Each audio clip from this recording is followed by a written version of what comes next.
प्रिय मित्रों, जोहार, नमस्कार।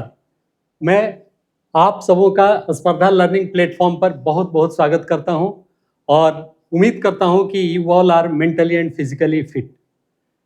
फ्रेंड्स, जैसा कि आपको मालूम है, स्पर्धा प्रकाशन ने 14वीं जेपीएससी परीक्षा के लिए अपना सफलता कोर्स लॉन्च किया है और इसका टारगेट है कि अधिक से अधिक छात्रों को हम क्वालिटी एजुकेशन दे सकें ताकि वह आने वाले एग्जाम को क्वालिफाई कर सकें, चाहे वह पीटी हो या मेंस। तो इस कड़ी में आज का यह वीडियो है वह हमारे स्पर्धा लर्निंग प्लेटफॉर्म ऐप के थ्रू रजिस्टर्ड जो सफलता बैच के स्टूडेंट्स हैं उनके लिए इम्पोर्टेंट तो हैं ही, साथ ही साथ वैसे छात्रों के लिए भी इम्पोर्टेंट है, उपयोगी है, जो आगामी 14वीं जेपीएससी परीक्षा को देने के बारे में सोच रहे हैं या देने वाले हैं। तो मित्रों, जैसा कि आपको मालूम है कि किसी भी एग्जाम में प्रीवियस ईयर के प्रश्न बहुत ही इम्पोर्टेंट रोल प्ले करते हैं, या यूँ कहें कि वह आपको यह बताते हैं कि आने वाले परीक्षा में प्रश्नों की प्रकृति क्या होगी या उनका किस प्रकार का रिपीटेशन होगा या किन किन चैप्टर से, किन किन जगहों से ये प्रश्न पूछे जाएंगे। तो मित्रों, हमने अब तक झारखंड के इतिहास जो पहला खंड है, खंड ए, आपने देखा होगा प्रारंभिक परीक्षा का, उसमें पारंपरिक शासन व्यवस्था का जिक्र है। उसमें नागवंशी शासन व्यवस्था, मुंडा शासन व्यवस्था, मुंडा मानकी शासन व्यवस्था, ढोकलो सोहार, माझी परगना, इन सारे परंपरागत शासन व्यवस्था के बारे में पढ़ चुके हैं पिछले 2-3 क्लास में। तो अब यह परख करनी आवश्यक है कि आखिर आपने कितना कुछ सीखा या आपने जो कुछ भी पढ़ा, क्या उससे आप आने वाले परीक्षा में या पीछे जो पूछे गए प्रश्न हैं उनका जवाब देने में अपने को सक्षम कर पाए हैं कि नहीं। तो मित्रों, अब ज़्यादा देर न करते हुए मैं चाहूँगा कि जिस तरह से आप आनंदित होते हैं कौन बनेगा करोड़पति खेलते समय या अमिताभ बच्चन के साथ बैठकर उन प्रश्नों का जवाब देते समय, तो मैं भी चाहूँगा कि पिछले साल जितने भी प्रश्न पूछे गए हैं उनके प्रश्न मैं लाऊंगा और आप उनका उत्तर देने की कोशिश करें। और मुझे बताते हुए खुशी हो रही है कि आप ईमानदारी पूर्वक यह बताएंगे कि आपने इनमें से कितने प्रश्नों का उत्तर दिया। स्वाभाविक है कि आप एक जिम्मेवार अधिकारी बनने की राह में हैं, तो आपसे यह उम्मीद की जा सकती है कि आप ऑनेस्टली बतावेंगे कि आपने कितना प्रश्न हल किया और किन किन प्रश्नों में आपको कठिनाई हुई। तो कमेंट बॉक्स में आप जरूर अपना कमेंट देंगे। तो मित्रों, जैसा कि आपको मालूम है कि नए पैटर्न से मेरा अभिप्राय है कि छठी 6th जेपीएससी से शुरू करें अगर हम, तो 6th JPSC 6th to 13th, इनमें आपको केवल 3 परीक्षाएं हुई है। छठी परीक्षा पहली थी जो नए पैटर्न पर हुई, उसके बाद 7वीं से 10वीं एक साथ आयोजित की गई, फिर 11वीं से 13वीं जो आखिरी थी वह आयोजित हुई। लेकिन इसके अलावा एक बैकलॉग एग्जाम भी जेपीएससी ने कंडक्ट कराया है। बैकलॉग एग्जाम सिविल सर्विसेज के लिए, अगर मैं गलत नहीं हूं तो शायद यह भी 2024 में संपादित हुआ, 24 या 2023 में संपादित हुआ। तो ये इस प्रकार कुल 4 प्रश्न पत्र हमारे पास हैं। इन 4 प्रश्न पत्रों से हम एक ट्रेंड देखने की कोशिश करेंगे और प्रश्नों का डिफिकल्टी लेवल भी देखने की कोशिश करेंगे कि हमने जो पिछले 3 क्लास में किया, हमने जो पढ़ाई की, उसका क्या रिजल्ट हुआ और हम किस स्थिति में हैं अभी प्रश्नों के उत्तर दे पाने में। तो चलिए अब विलंब नहीं करते हैं, और इसके लिए हमारी टेक्निकल टीम ने काफ़ी मेहनत की है। उन्होंने सारे प्रश्नों को अलग अलग स्लाइड पर रखा है, और वही नहीं, उन्होंने उसके एक्सप्लेनेशन भी उसके आने वाले स्लाइड पर रखा है, जिससे कि आपको समझने में, पढ़ने में सुविधा हो जाएगी। और मैं बार बार आपको बताना चाहता हूँ या बताता हूँ कि यह जो स्लाइड हमारे पास है इसको भी सेव करके एज अ पीडीएफ हम आपको देते हैं, ताकि एग्जामिनेशन के ठीक पहले रिवीजन के समय में आपको दिक्कत नहीं हो, और आप उन्हीं के केवल अध्ययन से, उन्हीं के केवल एक रिवाइज कर लेने से आप अपनी परीक्षा को 11th आवर में पूर्णता दे सके। तो चलिए अब आते हैं सबसे पहले, जो सबसे पहली बार इस नए पैटर्न पर एग्जाम हुई, जिसमें 2 पेपर इंट्रोड्यूस किए गए। पहला जीएस पेपर 1, जिसमें जो सामान्य जीएस के सेक्शन होते थे, हिस्ट्री, ज्योग्राफी, इकोनॉमी, पॉलिटी इत्यादि साइंस, और सेकेंड पेपर जो केवल और केवल झारखंड से रिलेटेड था, उसके बारे में हम लोग चर्चा करेंगे। तो पेपर 2 जो कि पूरे 100 मार्क्स का था, और उसका सेक्शन ए, जिसमें से कुल 8 प्रश्न पूछे जाने थे। तो इन 8 प्रश्नों को हम देखेंगे, क्योंकि अभी तक हमने सेक्शन ए कंप्लीट किया है, और उससे रिलेटेड जो भी प्रश्न पूछे गए हैं हम यहाँ देखेंगे कि इनका हम हल कर पाते हैं या नहीं, या अगर इस प्रकार के प्रश्न परीक्षा में पूछ दिए जाएं तो आप कर पाएंगे कि नहीं। तो इस कड़ी में सबसे पहला आप देखेंगे कि प्रश्न है, प्रारंभिक काल में इनमें से कौन सा मुंडा जनजाति के भुईहरी पहड़ा के अधिकारी नहीं थे? Which among the following is not an official of भुईहरी पढ़ा of Manki Munda tribes in the earlier period? तो ऑप्शन आप देख पा रहे हैं, पहला है कुंवर, दूसरा लाल, तीसरा कार्तो, और चौथा पाट मुंडा। निश्चित रूप से आपने जो पढ़ा होगा उसमें इसका पाट मुंडा का कहीं पर चर्चा नहीं देखा होगा। तो प्रथम दृष्टया आपका यही उत्तर सही होना प्रतीत होता है। और वैसे भी आपने देखा होगा कि कुंवर, लाल कुंवर अर्थात जो सहायक या राजवंश के जो सदस्य हुआ करते थे, वो सहायक, लाल जो कि दस्तावेजों का प्रस्तुतिकरण का काम किया करते थे, फिर कार्तो, इनका भी रोल होता था जब पढ़ा पंचायत या मानकी मुंडा शासन व्यवस्था, मुंडा की जब मानकी की व्यवस्था थी उस समय में। तो इस प्रकार से यह हमारा सही आंसर होगा डी। दूसरे प्रश्न पर आते हैं। नागवंशी शासक राजा दुर्जनशाल 1628 में मुगल सम्राट जहांगीर को वार्षिक कर देना स्वीकार किया था। वार्षिक कर की राशि थी। द नागवंशी रूलर, इंग्लिश में आप देख पा रहे होंगे, the Nagvanshi ruler Raja Durjanshal agreed to pay an annual tribute to the Mughal Emperor Jahangir in 1628. The amount of annual tribute was, ये कहानी मैंने क्लास में डिस्कस की थी कि दुर्जनशाल को जब जहांगीर के सेनापति इब्राहिम ने पकड़कर ग्वालियर के किले में कैद कर दिया था। उनके साथ बहुत सारे राजा भी कैद थे, और बड़ी मुश्किल से दुर्जनशाल को वहां से मुक्ति मिली थी, और यह उनके ऊपर में इम्पोज किया गया था कि आप 6,000 रुपए की राशि, 6,000 रुपए की राशि कर के रूप में देंगे। ये बहुत दिनों तक इनका ये चलते रहा और ये कर देते रहे। तो इस प्रकार इस प्रश्न का उत्तर है सी, 6,000 रुपीज। अब बढ़ते हैं नेक्स्ट क्वेश्चन की ओर।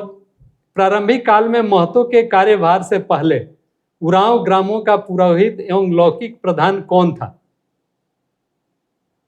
महतो के कार्यभार से पहले उरांव ग्रामों, उरांव का प्रधान, ग्राम प्रधान, जैसा कि आपने पढ़ा है, को महतो कहते हैं। लेकिन प्रश्न यह है कि उसके पहले पुरोहित एवं लौकिक कार्यों का कौन प्रधान था?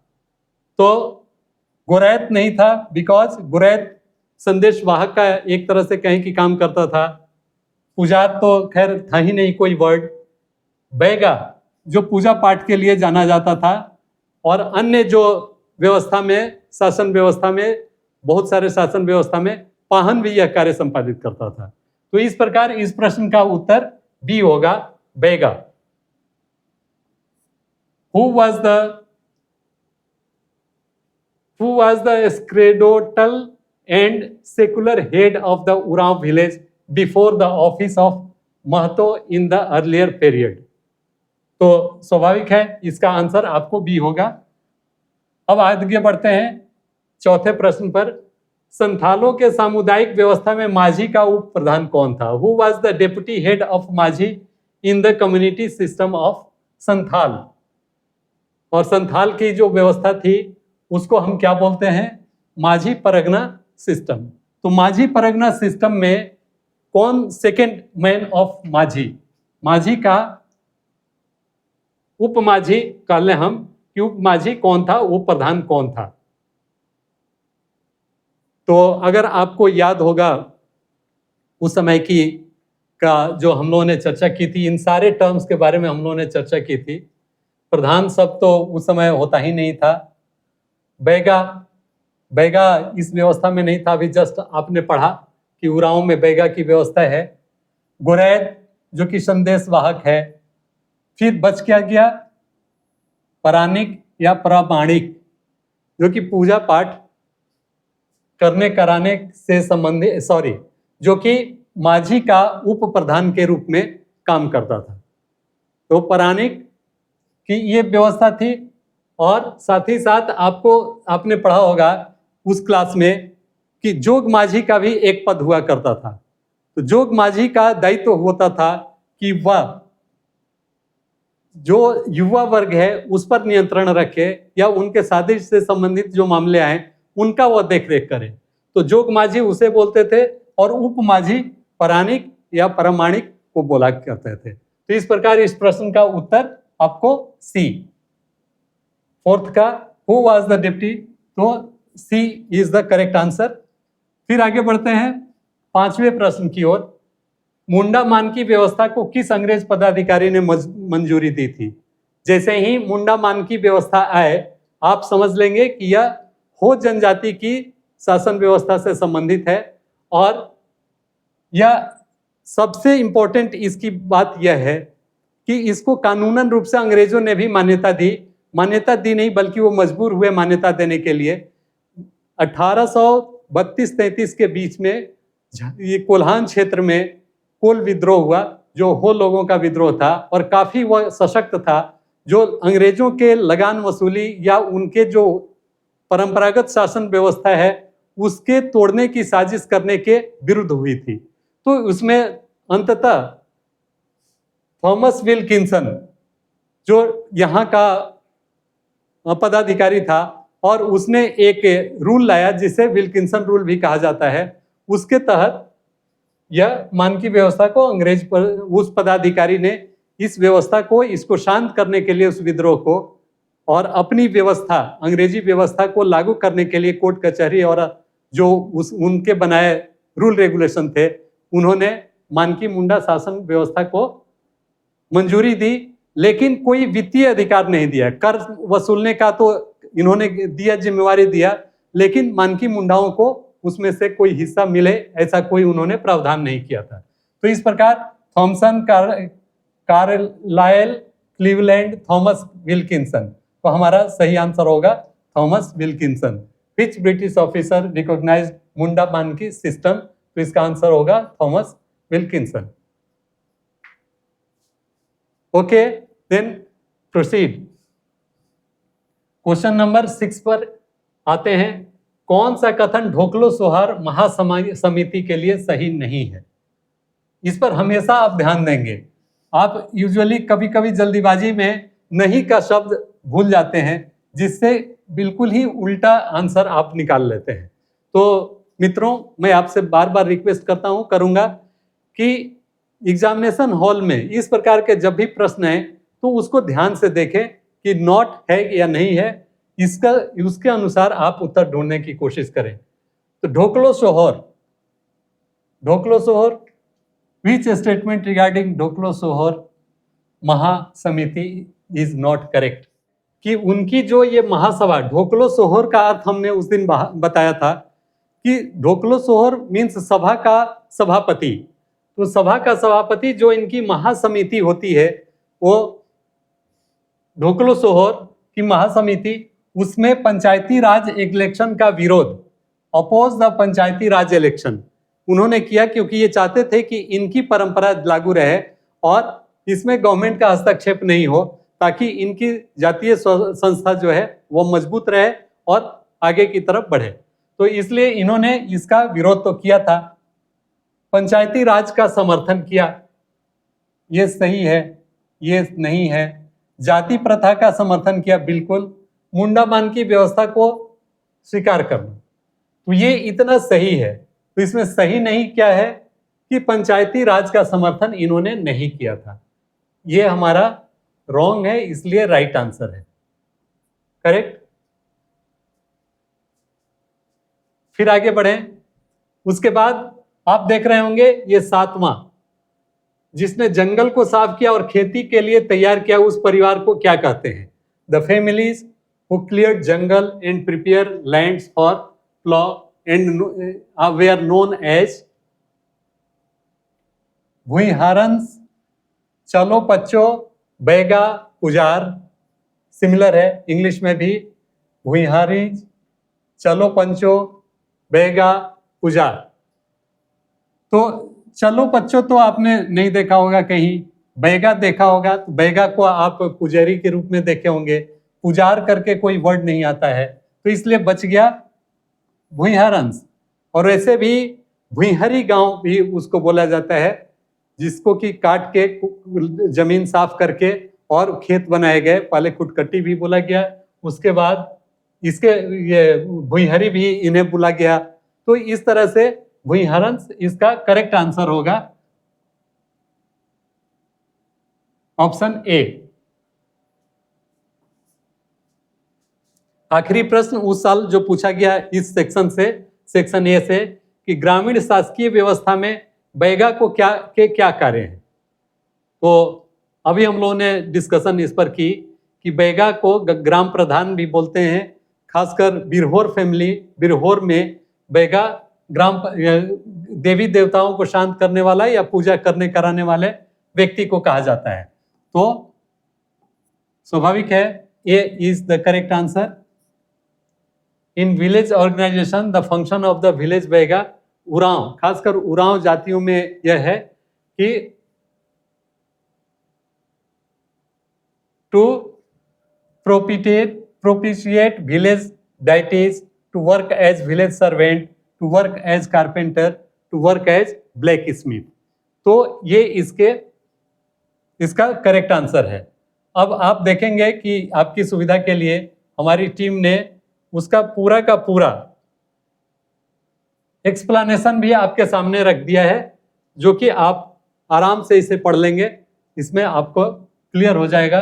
पहला जैसे पढ़ा, पंचायत व्यवस्था में पढ़ा, राजा, दीवान, ठाकुर, कोतवार, पांडे, ये सब कोतवार, दीवान, ठाकुर, ये सब इनफैक्ट पांडे, ये सब बाद के दिनों में जब मुगलों का शासन आया उस समय में ये सब पद आ गए इन सारे व्यवस्थाओं में, अदरवाइज पहले ये सब पद नहीं हुआ करते थे। तो उसी प्रकार आप इसमें जितने भी हैं, ये स्क्रीन आपको मिल जाएगा, आप इसका एक्सप्लेनेशन पढ़ लेंगे, और most of the explanation we have done in our discussion.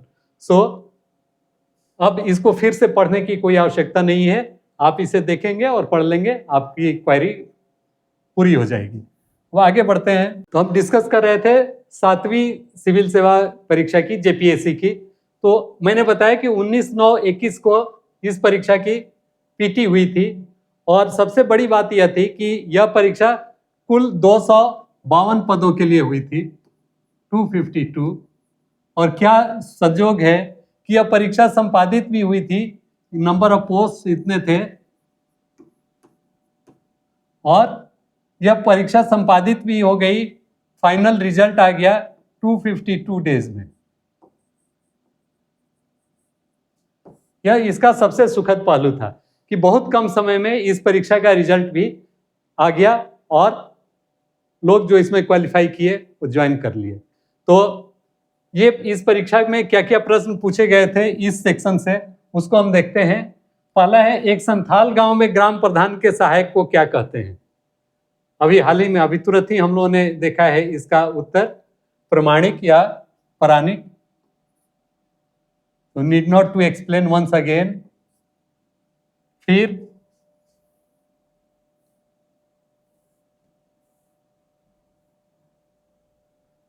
मुंडा ग्राम के धार्मिक प्रधान को क्या कहते हैं?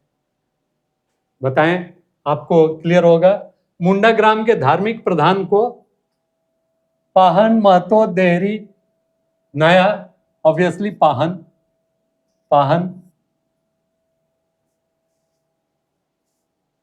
ऑलरेडी हम लोग पढ़ चुके हैं। उस शासक का नाम बताएं जिसने नागवंशी राज्य की राजधानी सुतियाम्बे से चुटिया स्थानांतरित की।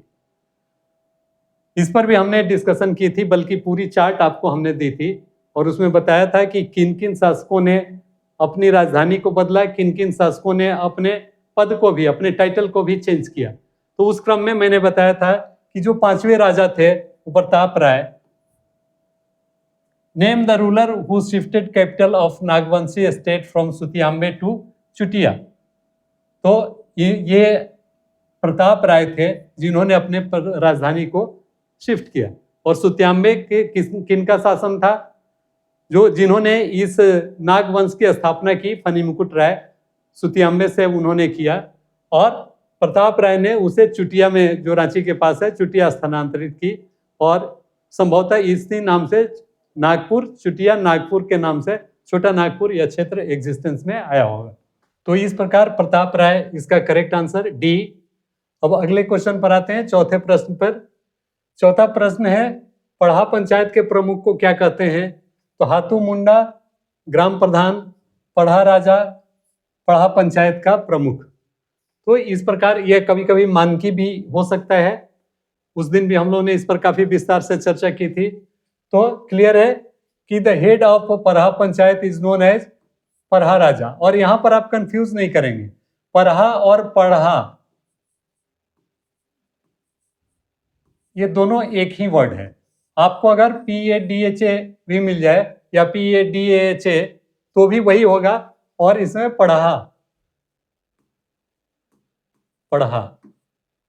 ये पढ़ा राजा दोनों एक ही है।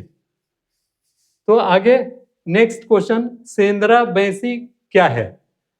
अधिकांश लोग जानते होंगे कि सेंद्रा का अर्थ शिकार होता है, तो शिकार से संबंधित यह कुछ होगा। तो सेंद्रा बैसी एक शिकार परिषद है। व्हाट इज सेंद्रा बैसी? दिस इज हंटिंग काउंसिल, या यू कैन से शिकार काउंसिल। फिर आगे बढ़ते हैं, मुंडा गांव में पंचायत की बैठक नामक स्थान में होती है। उस दिन भी हम लोगों ने इसको देख लिया था। अखरा इसका करेक्ट आंसर है, अखरा या अखड़ा या अखाड़ा, तो ये इसका करेक्ट आंसर है। फिर आगे बढ़े, ढोकलो सोहर प्रशासनिक व्यवस्था किन की है?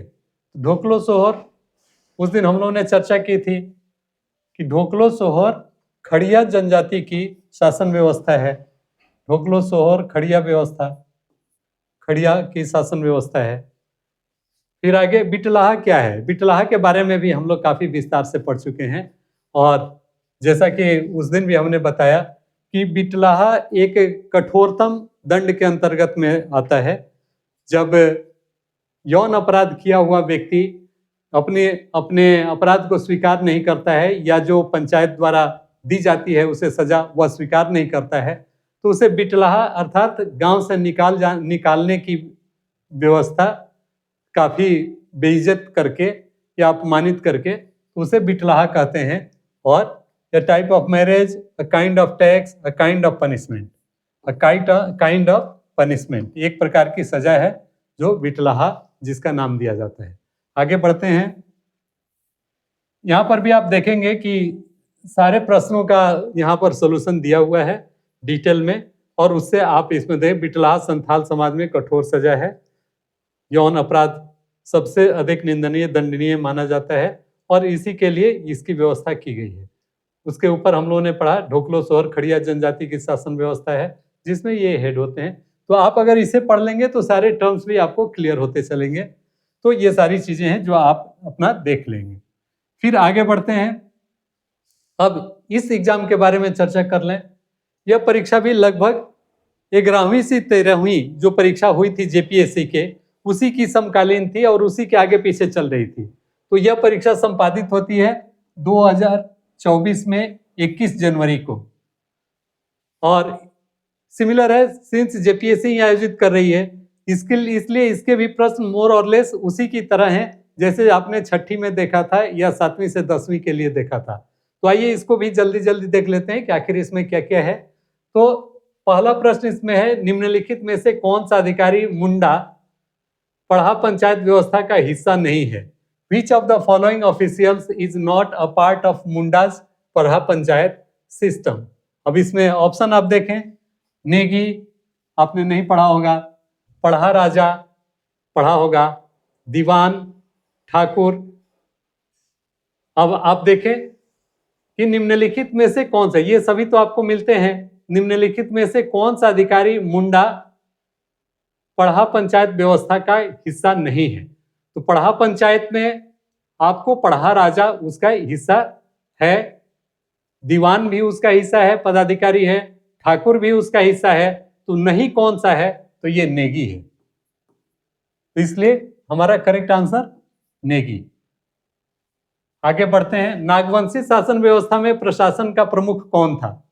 नागवंशी शासन व्यवस्था में प्रशासन का प्रमुख कौन था? बिल्कुल क्लियर है, ज्यादा एक्सप्लेन करने की इसमें जरूरत नहीं है। ऑप्शन आप देखें, जागीरदार, जमींदार, दीवान, राजा। स्वाभाविक है कि राजा प्रशासन का प्रमुख था। Who was the head of Nagvanshi administrative system? Then Raja और किंग। फिर बाद में ये सिस्टम महाराजा में भी कन्वर्ट हो गया आगे के दिनों में। फिर आगे आते हैं, उरांव गांव में दो सबसे प्रमुख अधिकारी कौन होते हैं? उरांव आपको पता है कि जो ग्राम प्रधान होता है उसको महतो बोलते हैं, और उसको सपोर्ट करने के लिए जो व्यक्ति होता है वह उसका असिस्टेंट या सहायक कहें, वह होता है। तो अभी हम लोग चर्चा कर रहे थे क्वेश्चन नंबर 3 के बारे में कि उरांव गांव में दो सबसे प्रमुख अधिकारी कौन होते हैं? तो उरांव में जो प्रमुख होता था ग्राम प्रधान, उसको हम लोग महतो बोलते हैं, और जो धार्मिक कार्यों को संपादित कराने वाला, अनुष्ठान कराने वाला जो व्यक्ति होता है उसको पाहन कहा जाता है। तो इस तरह से ये बी आंसर इसका सही है। आप देख पा रहे होंगे, in Oraon village Who are two most important officials? तो महतो और Pahan are the most important officials. Mahto is headman of the village, and Pahan, who performs rituals and religious activity in the village, is called Pahan. अब और आगे बढ़ते हैं, संथाल गांव में धार्मिक प्रधान कौन होता है? आप पढ़े होंगे, संथाल गांव में प्रमाणिक, जो माझी का असिस्टेंट, प्राणिक, परानिक या प्रमाणिक, जोग परानिक, जो वैवाहिक मामलों को देखने वाले या जुआओं पर कंट्रोल रखने वाले, माझी का असिस्टेंट, जोग माझी वही उसका सेकंड मैन ऑफ द माझी। तो ये नायकी वो पर्सन होते थे जो कि पूजा पाठ कराने या धार्मिक क्रियाकलापों को संपन्न कराते थे। तो 5वें प्रश्न में, which of the following applies to the Munda under the Manki Munda system? Sorry, 4th के बारे में हम चर्चा करते हैं। Who is the religious head in Santhal village? Correct answer is Naike. Now come to the 5th question, which of the following applies to the Munda under the Manki Munda system? इस प्रश्न में निम्नलिखित में से कौन मानकी मुंडा प्रणाली के तहत मुंडा पर लागू होता है? ग्राम प्रधान, जिला प्रधान, पीड़ प्रधान, प्रांत प्रधान। तो ये तो लेटेस्ट आज के दिनों के ये शब्द हैं, प्रांत प्रधान या जिला प्रधान। रह गए दो, ग्राम प्रधान और पीड़ प्रधान। तो पीड़ प्रधान एक पीड़ जो कि कुछ गांवों का समूह होता था जिसको पीड़ बोला जाता था, उसका प्रधान, और एक गांव का प्रधान जिसे मुंडा या हाथू मुंडा भी बोला जाता था। तो ये Munda is our correct answer. Hatu Munda in fact Munda शासन व्यवस्था में जो उस गांव का हेड होता था उसको हम लोग हाथू मुंडा बोलते थे, ग्राम प्रधान को मुंडा बोलते हैं। तो क्लियर है, हेड ऑफ द विलेज। फिर अगला प्रश्न, झारखंड के किस जनजाति की पारंपरिक शासन व्यवस्था को ढोकलो सोहर बोलते हैं? बहुत इंपॉर्टेंट है, स्पेसिफिकली जेपीएससी ने अपने सिलेबस में भी जिन प्राचीन शासन व्यवस्था के बारे में जिक्र किया है उसमें ढोकलो सोहर का भी उसने जिक्र किया है और नाम दिया है। और अभी पिछले प्रश्न में ही हम लोगों ने इसकी चर्चा भी की है कि ढोकलो सोहर सभा का सभापति। तो ढोकलो सोहर किस में है? तो खड़िया जनजाति में है। क्लियर है? The traditional administrative system of which tribe of Jharkhand known as Dhokalo Sohor, तो this is correct answer is B Kharia. अब आगे आते हैं, उरांव की पहाड़ा पंचायत की बैठक में खान पान का प्रबंध कौन करता है? Who arranges food and water in the meeting of पढ़ा panchayat of Oraon?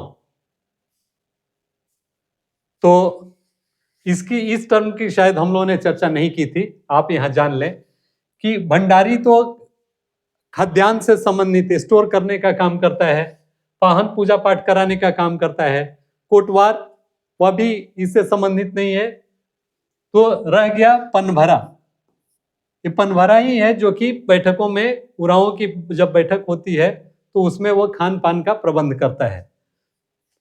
Correct answer is Panbhara. अब लास्ट इस साल के प्रश्न का जो लास्ट आखिरी प्रश्न है वह है, मुंडा प्रशासनिक व्यवस्था में हाथू पंचायत का अध्यक्ष कौन होता है? अभी जस्ट हम लोगों ने चर्चा की हाथू मुंडा, तो इसमें क्लियर है कि Munda administrative system Hatu Munda, Hatu panchayat is headed by Hatu Munda. Hatu Munda, Hatu means गांव, तो गांव का मुंडा दैट इज हाथू मुंडा। इसका भी आप देखेंगे यहां पर सारा व्याख्या दिया हुआ है। मुंडा प्रशासनिक व्यवस्था में प्रत्येक गांव हाथू की अपनी होती है, जिसे पंचायत या गांव का मुखिया होता है, मुंडा कहलाता है। अब आ जाते हैं जो लेटेस्ट, जो लास्ट एग्जाम जेपीएससी ने कंडक्ट कराया है 11वीं से 13वीं, और यह परीक्षा कब संपन्न हुई थी? इसकी प्रारंभिक परीक्षा आप देख पा रहे हैं 17 मार्च 2024 को संपन्न हुई थी, और हाल ही में इसका फाइनल रिजल्ट भी आ गया है, जिसमें कुल 362 if I am not wrong या 342 पोस्ट के लिए सिलेक्शन हुआ है, और वो सारे लोगों को नियुक्ति पत्र भी बांटा जा चुका है, उनका अभी सर्टिफिकेट वेरिफिकेशन का काम चल रहा होगा। तो उन लोगों को जो प्रश्न पूछे गए थे इस शासन व्यवस्था से संबंधित, तो उसमें आप देखें कौन कौन सा है। पहला प्रश्न है, नागवंशी शासन व्यवस्था के बारे में निम्न में से कौन सा कथन सही नहीं है? सही नहीं है, अगेन नहीं वाले पर हमें इंफेसिस देना है। Is not correct, which of the following statements about the Nagvanshi system of governance is not correct? तो पहला है, the Nagvanshis accepted Parha panchayat as an administrative unit. बिल्कुल सही, ये तो होता ही है। नागवंशियों ने पढ़ा पंचायत की प्रशासकीय इकाई के रूप में स्वीकार किया। बिल्कुल, आपको जैसे हमने पहले भी कहा था कि मुंडाओं की जो पारंपरिक व्यवस्था थी उसको उन्होंने स्वीकार किया, ग्राम, उसके बाद से पट्टी या पीड़, और उसके बाद पढ़ा, और तब परगना, तो उसको उन्होंने स्वीकार किया। पढ़ा के प्रारंभिक बी में आते हैं, पढ़ा के प्रारंभिक प्रमुख मानकी का पदनाम बदलकर ठाकुर कर दिया गया। नागवंशियों ने, यह तीसरा है, नागवंशियों ने पढ़ा का नाम बदलकर पट्टी कर दिया। भुईहरी पढ़ा में पंचायत एक अस्थायी संस्था थी। भुईहरी पढ़ा में पंचायत एक अस्थायी संस्था थी। तो ये 4 ऑप्शन हमारे पास हैं, उसमें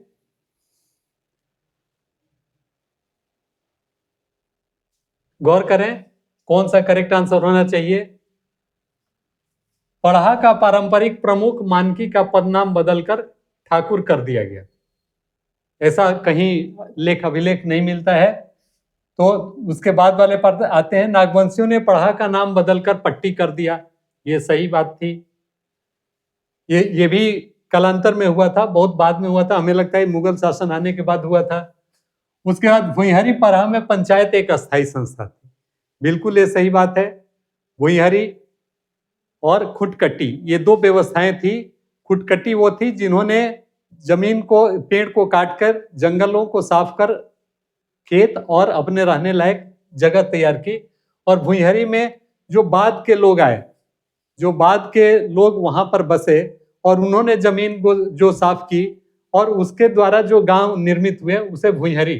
तो ये भुईहरी पढ़ा या मान के खुटकट्टी पढ़ा, ये दोनों की एक अस्थायी संस्था थी। तो ये हमारा सही है, ये भी सही है, ये भी सही है। तो अगर रॉन्ग है ये बी, तो B is our correct answer. अब आ जाते हैं, कटाहा का संबंध निम्न में से किससे है? कटाहा, जिसके बारे में भी हमने काफी विस्तार से आपसे चर्चा की थी कि कटाहा आखिर होता कौन है।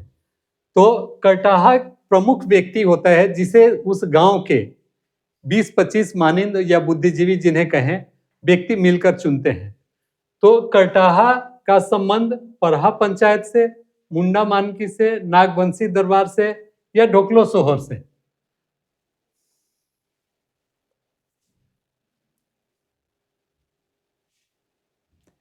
आपको याद होगा दोस्तों कि हमने जो ढोकलो सोहर के बारे में चर्चा की थी उसमें से 9 पद के बारे में जिक्र किया था, और उसमें कटाहा जो गांव का प्रमुख व्यक्ति होता है, जो जिसे चुना जाता है बुद्धिजीवियों द्वारा, वो कटाहा उसका एक महत्वपूर्ण, एक तरह से ये कहें कि ग्राम प्रमुख की भूमिका निभाता है, पंचायत की भूमिका, ग्राम पंचायत के प्रमुख की भूमिका निभाता है, वह कटाहा होता है।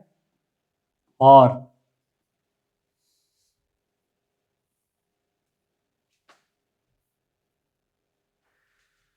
तो कटाहा, इसमें हमारा करेक्ट आंसर होगा, कटाहा का संबंध ढोकलो सोहर से है।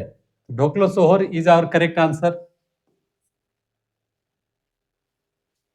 अब आते हैं अगले प्रश्न पर। प्रश्न नंबर 3, मुंडा शासन व्यवस्था में महतो निम्नलिखित में से किस भूमिका में रहते हैं? मुंडा शासन व्यवस्था में महतो, मैंने उस दिन भी जिक्र की थी कि बहुत सारे टर्म आते हैं जो किसी में कुछ अर्थ रखते हैं और किसी में कुछ। उसी क्रम में महतो भी एक बहुत ही महत्वपूर्ण नाम या पद कहें तो महतो प्राय गांव के प्रधान को कहते हैं बहुत सारे व्यवस्था में, लेकिन यहाँ पर मुंडा शासन व्यवस्था में महतो की ये भूमिका लोगों तक सूचनाएं पहुंचाने तक है। लोगों के बीच सूचनाएं पहुंचाने का काम महतो के द्वारा किया जाता था, इसलिए हमारा आंसर यहाँ पर होगा ग्रामीणों तक महत्वपूर्ण सूचनाएं पहुंचाने वाला व्यक्ति। न्याय व्यवस्था को देखने वाला नहीं था, लगान व्यवस्था देखना की बात नहीं थी, रीति रिवाजों की देखरेख नहीं करता था, वह लोगों तक सूचनाएं मुंडा के निर्देश पर पहुंचाने का काम करता था महतो। तो clear, in Munda system of governance Mahtos mainly play which of the following roles? तो आप इसमें इसका आंसर B, conveying important information to the villagers. This is our correct answer. चौथे प्रश्न पर आते हैं, माझी परगना शासन व्यवस्था में उप प्रधान कौन होता है? माझी परगना में उप प्रधान, यह भी प्रश्न बार बार आ रहा है, उप प्रधान कौन होता है? तो मित्रों, इसमें जैसा कि पहले हम लोगों ने जिक्र की थी कि जोग माझी उप प्रधान या वैसे मामलों को देखने वाला जो वैवाहिक संबंध हो या युवाओं पर नियंत्रण रखने वाला हो। परानिक जो कि माझी की अनुपस्थिति में देखता है क्रियाकलाप माझी का, उसे परानिक कहते हैं। तो Paranik is responsible for the all matters in the absence of Majhi. Clear है कि इसका परानिक आंसर होगा। जोग परानिक के बारे में हम लोगों ने कहा, जोग माझी भी होता है उसका प्रमुख सेकंड मैन। गोडायर, इसके बारे में हमने चर्चा की थी कि यह संदेश वाहक होता है जो माझी के आदेश से लोगों तक सूचनाएं लेकर जाता है या लोगों से को किसी मीटिंग में आने के लिए आमंत्रित करता है। तो यहाँ पर चौथे प्रश्न का, who is sub chief in the Majhi Pargana system of governance? तो here our answer is A. अब आते हैं उसके आगे, उरांव शासन व्यवस्था में गांव का प्रधान कौन होता है? क्लियर है, कितनी बार कहा जा चुका है और आप यह देख पा रहे होंगे कि यह प्रश्न बार बार रिपीट होता है। तो उरांव शासन व्यवस्था में महतो गांव का हेड होता है। Who is the head of village in the Uran system of governance? Correct answer is Mahto. Mahto is the head of the village in Uran system of governance, whereas Mahto is the person responsible for conveying important information to the village in Manki Munda system of governance. So this is the main difference here. So for creating confusion, JPSC has given the 2 questions continuous in the same examination. So be aware of this type of questions. मित्रों आगे बढ़ते हैं और देखते हैं छठे प्रश्न को। मुंडा मानकी व्यवस्था में आप हमेशा ध्यान रखें, मुंडा व्यवस्था शासन व्यवस्था, Munda governance system and Munda Manki governance system, both are different systems. Munda व्यवस्था मीन्स आप ध्यान देंगे ऋषा मुंडा के समय से जो मदरा मुंडा तक आया, और उसके बाद मुंडा मानकी व्यवस्था मीन्स होल लोगों की शासन व्यवस्था। तो यहाँ पर मुंडा मानकी व्यवस्था की बात की जा रही है तो तुरंत आपको स्ट्राइक करना चाहिए कि होल लोगों की शासन व्यवस्था की बात की जा रही है, तो उसी अकॉर्डिंगली आप प्रश्न में से ऑप्शन का चयन करेंगे। तो which of the following statement is related to Munda Manki system of government system is not correct? What are the options? The post of Manki is hereditary. Not correct. Mind it. Not correct.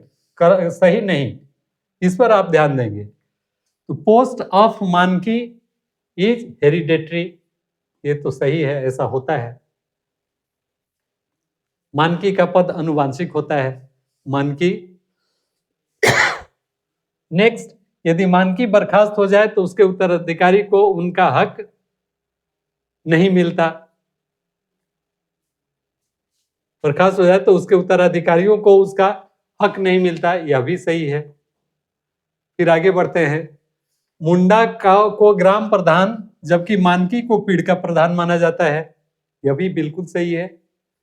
Hathu गांव का प्रधान मानकी मुंडा और पीड़ का मानकी।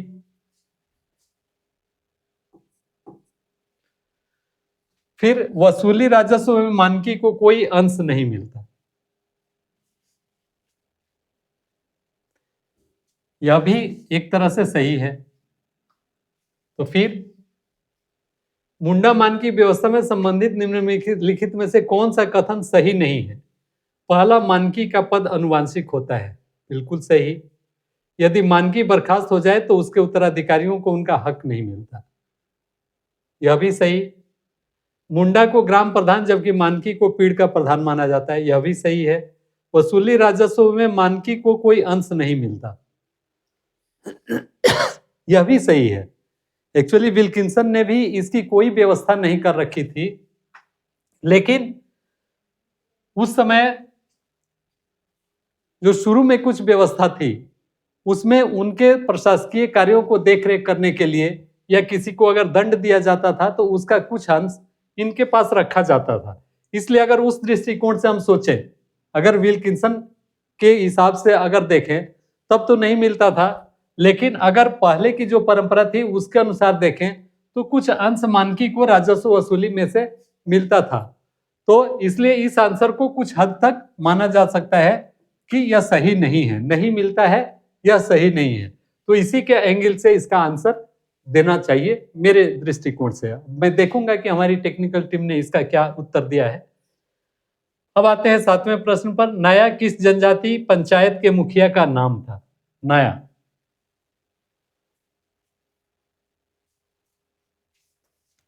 मित्रों उस दिन भी उस क्लास में भी हम लोगों ने पढ़ा था कि नाया बिरहोर जाति, बिरहोर ट्राइब्स के लोगों का मुखिया को नाया बोला जाता था। तो Naya was the name of the head of which of the tribal panchayat? Your answer is B, Birhor. और अब आखिरी प्रश्न जो इसका है, पहाड़िया जनजाति व्यवस्था में गांव के प्रमुख को क्या कहा जाता है? तो पढ़ाइया में 2 प्रमुख है, माल पहाड़िया और सौर पहाड़िया, और तीसरे में परहिया। तो वो थोड़ा डिफरेंट है, लेकिन पहाड़िया जनजाति व्यवस्था में गांव के प्रमुख को माझी बोला जाता था, दोनों ही कंडीशन में। तो इस प्रकार इसका उत्तर माझी है। और अगर परहिया की बात की जाए तो शायद उसका उत्तर महतो होना चाहिए, लेकिन ये पहाड़िया के बारे में ये इसका माझी करेक्ट आंसर है। What is the head of the village called in the Pahariya tribal system? और your answer is Majhi, D. तो इसका उत्तर भी आपको देखने को मिल जाएगा। तो हम देखते हैं जो विवादित प्रश्न था। हो जनजातियों की प्रशासनिक व्यवस्था को मुंडामान की प्रशासनिक व्यवस्था के नाम से जाना जाता है। करेक्ट। विकल्प डी को छोड़कर सभी विकल्प सही हैं, क्योंकि मानकी पीड़ का मुखिया होता है, इसलिए उसे गांव को एकत्रित आय में से हिस्सा मिलता है। तो ये माना जा सकता है, इसीलिए वो सही है। तो उसमें सही नहीं में इसको माना जा सकता है। अब यहां पर आपने देखा होगा कि हमने सभी प्रश्नों के उत्तर डिस्कस कर लिए। आपको यह भी हम लोगों ने प्रोवाइड करा दिया कि इसका क्या डिटेल आंसर होगा। हमारे जो छात्र इंग्लिश माध्यम से हैं, जो हिंदी माध्यम से हैं, उन्हें भी किसी तरह की कठिनाई मुझे नहीं लगता है कि इस डिस्कशन से होनी चाहिए। और फिर मैं एक बार आपको बोलना चाहूँगा, बताना चाहूँगा कि आप जरूर बताएंगे कि आपने इनमें से कितने प्रश्नों का उत्तर दे दिया। प्रश्न आप देख पाए थे, हमने उत्तर बाद में बताए थे, लेकिन आप उसमें से कितने प्रश्नों का उत्तर दे पाए थे। कुल हमने जो यहाँ प्रश्न रखे 4 साल के 8 प्रश्न प्रत्येक के, तो 32 प्रश्न यहाँ पर रखे गए थे। इन 32 प्रश्नों में से आपने कितने प्रश्नों का उत्तर दिया, अगर आप मुझे बताएंगे कमेंट बॉक्स में, तो हमें सुविधा होगी यह देखने में कि आप किस हद तक समझ पा रहे हैं या हमें और किस तरह से आपको इन प्रश्नों के हल करने योग्य बनाना है। तो मित्रों, छात्रों, अगेन आपसे अनुरोध है कि जब भी परीक्षा हो, लेकिन आप अपने को पूरी तरह से तैयार रखें, क्योंकि क्या फर्क पड़ता है कि परीक्षा 3 महीने बाद हो या 6 महीने बाद हो, परीक्षा तो होनी है, इतना तय है। और अगर जो व्यक्ति, जो कैंडिडेट अपने को पहले से फुल प्रिपेयर्ड रखेगा, उसमें कॉन्फिडेंस भी होगा और ढंग से वह उत्तर भी लिख पाएगा, चाहे वो पीटी का मामला हो या मेंस का। तो फ्रेंड्स, आज के लिए इतना ही। All the best. आप अच्छे रहे, स्वस्थ रहे, निरोग रहे और अपनी पढ़ाई में जुटे रहे। That's all. ओके, नमस्कार, जोहार, थैंक यू।